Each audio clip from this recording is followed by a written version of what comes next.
క్రీడలు శారీరక మానసిక ఉల్లాసానికి దోహదం చేస్తాయని మండల తహసీల్దార్ కేవి గోపాలకృష్ణ అన్నారు.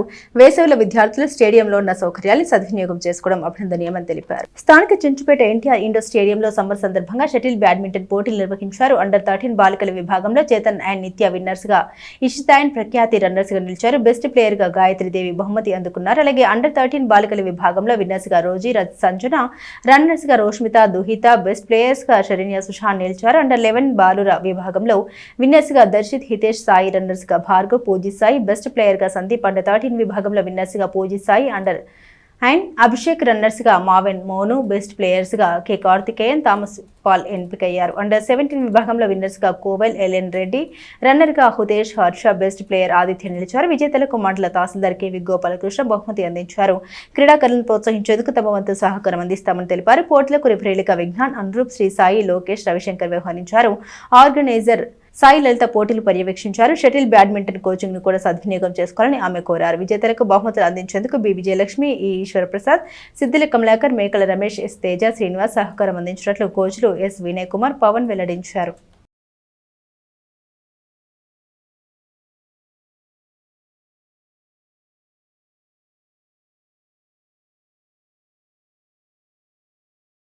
Summer badminton camp NTR indoor stadium Chenchupeta Tenali నుండి నిర్వహించడం జరిగిందండి. ఈ క్యాంపులో ఫస్ట్ టోర్నమెంట్గా ప్రతి సంవత్సరం లాస్ట్ ఇయర్ నుండి స్టార్ట్ చేశాము. 3 months ఏప్రిల్, మే, జూన్ 3 months కూడా 3 టోర్నమెంట్స్ కండక్ట్ చేయడం జరుగుతుంది ఇక్కడున్న ఇంటర్నల్ టీమ్స్తో. అలాగే నెక్స్ట్ 2 టోర్నమెంట్స్ కూడా ఎక్స్టర్నల్ వాళ్ళను కూడా టౌన్లో ఉన్న వాళ్ళని డిస్ట్రిక్ట్ వైడ్ కూడా నిర్వహించి ఈ టోర్నమెంట్ నిర్వహించడం జరుగుతుంది. దీనిలో ఈరోజు జరిపిన ఈ కార్యక్రమంలో 5 కేటగిరీస్గా చేశాము. అండర్ 13 గర్ల్స్, ఉమెన్స్ 2 కేటగిరీస్, అలాగే బాయ్స్ వచ్చేసి అండర్ 11, 13, 17 ఇట్లా నిర్వహించడం జరిగిందండి. ఈ కార్యక్రమానికి ముఖ్య అతిథిగా శ్రీ కేవి గోపాలకృష్ణ గారు, tahsildar and mandal executive magistrate గారిని కూడా ఆహ్వానించడం జరిగింది. ఇది నిర్వహణ శ్రీమతి లలిత గారు అండ్ సాయి గారు వాళ్ళ కోఆపరేషన్తో ఇదంతా జరపడం జరిగింది.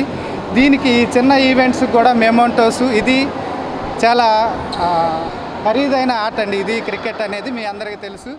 దీనిలో మన మిత్ర బృందం అంతా కలిసి ఇక్కడ బ్యాడ్మింటన్ టోర్నమెంట్ కండక్ట్ చేస్తున్నారు. పిల్లలందరికీ సమ్మర్ క్యాంప్ అని చెప్పేసి చక్కగా తల్లిదండ్రులు కూడా దీన్ని చాలా చక్కగా ఉపయోగించుకున్నారని చెప్పాలి. 5 కేటగిరీస్లో మరి ఈరోజు పిల్లల్ని షైన్ చేసే కార్యక్రమం చూస్తే నాకు చాలా ఆనందంగా అనిపించింది. ఇందులో భాగంగా మరి ఈ కార్యక్రమాన్ని నిర్వహిస్తున్న మన సోదరుడు వినయ్కి నేను ప్రత్యేకంగా హృదయపూర్వకంగా అభినందనలు తెలియజేస్తున్నా. మరి ఇక్కడ కూడా మన ఈ స్టేడియం మెయింటెనెన్స్ మేడం లలిత కూడా బాగా నిర్వహణ ఏర్పాట్లు చేస్తున్నారు. పిల్లల్లో వాళ్ళ యొక్క సృజనాత్మకత, వాళ్ళ యొక్క ఆలోచనలను దృష్టిలో పెట్టుకొని మరి పిల్లల్ని ఈ కార్యక్రమంలో భాగస్వామ్యం చేయడం చాలా ఆనందించదగ్గ విషయం. ఎందుకంటే ఈ రోజుల్లో మనం అన్ని మొబైల్ ఫోన్స్కి వీటికి అలవాటు పడిపోయి సోషల్ మీడియాకి, టీవీల ముందు కూర్చొని చాలా అన్హెల్దీ వాతావరణంలో ఉంటున్న మనం ఈ సమ్మర్లో అయినా కనీసం పిల్లల్ని కొంచెం ఫిజికల్ యాక్టివిటీకి, ఎప్పుడైతే సౌండ్ బాడీ ఉంటుందో మరి సౌండ్ మైండ్ ఉంటుంది ఆటోమేటిక్గా పిల్లలకి. మరి వాళ్ళల్లో ఖచ్చితంగా మనం భావితరాలకు అందించాల్సింది మాత్రం ఆరోగ్యమే నేను బలంగా నమ్ముతాను. మరి పిల్లలకి ఆరోగ్యం అందించాలంటే ఇట్లాంటి ఆటల్లో మరి పోటీల్లో కూడా వాళ్ళని నిలబెట్టి మరి వాళ్ళని ముందుకు తీసుకురావాల్సిన అవసరం ఎంతైనా ఉంది. రాబోయే రోజుల్లో మరి ఇట్లాంటి చిన్న చిన్న టోర్నమెంట్లు కాస్త రాష్ట్ర స్థాయిలో కండక్ట్ చేయాలి. మన తెనాలి పేరుని మారుమోగించాలి.